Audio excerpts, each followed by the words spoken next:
Rachael is. Rachael was the second wife of Jacob, who was later called Israel.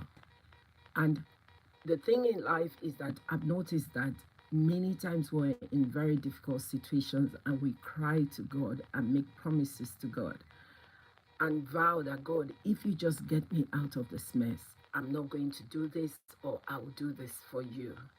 This was what happened with Jacob. I want to encourage you to subscribe for more resources as this blesses you. So we find the story of Jacob that I'm referring to in Genesis 28.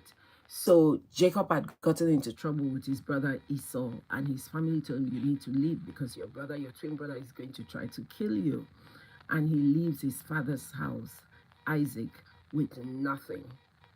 And on his journey, in the night, he told God, he read this, and let me read what he told God in Genesis 28, verse 20. And Jacob vowed a vow, saying, if God will be with me and will keep me in all my way, that I go and will give me bread to eat and raiment to put on, so that I come again to my father's house in peace, then shall the Lord be my God. And this stone, which I have set for a pillar, shall be God's house, and of all that the Lord shall give me, I will surely give a tithe unto him. So this is Jacob vowing a vow to God, promising God that, God, if you will just bless me, I'm going to give you 10% of everything you give me. And he goes ahead and gets to Laban's house. Laban was related to his mother. When he gets there, he starts to work for Laban. A time came, Laban wanted to pay him, and he told Laban, I will work for your wife, for one of your daughters to be my wife. The interesting thing is that Laban had two daughters. One was Rachel, one was Leah.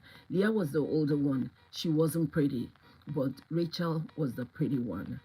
She was the shiny object in the room. The problem was that Rachel did not have a heart for God. So you see, the interesting thing is that many times we make a promise to God. We vow, God, if you just get me out of this difficult situation, I'm going to do this for you. I'm going to give you this. And then God helps and gets you out. But what happens, you see a shiny object. You're attracted to something which God never planned for you to have. And those things are simply a distraction from the purpose of God.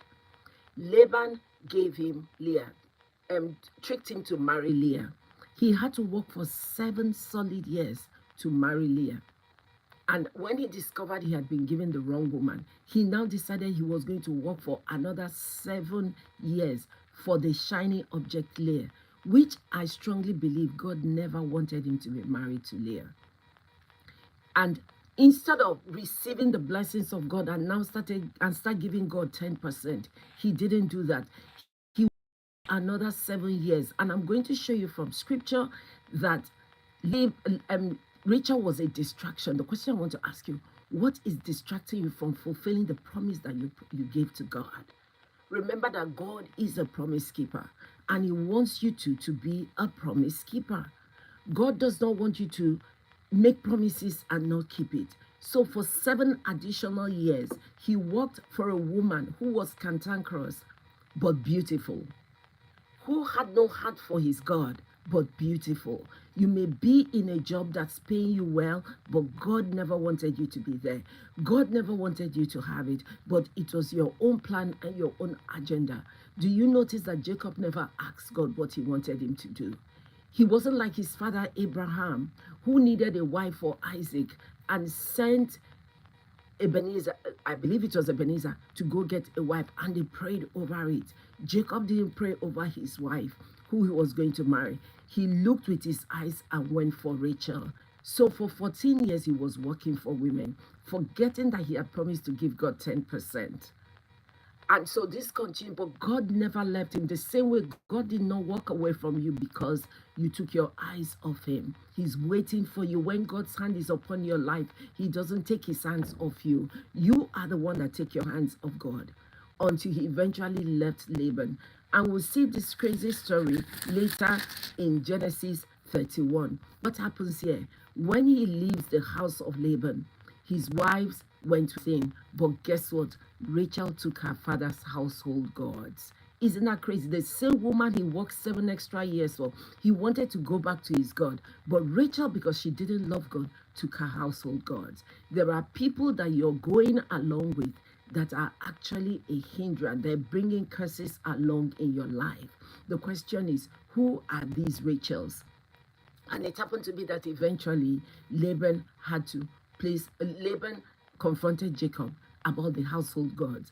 And Jacob told him, we don't have it.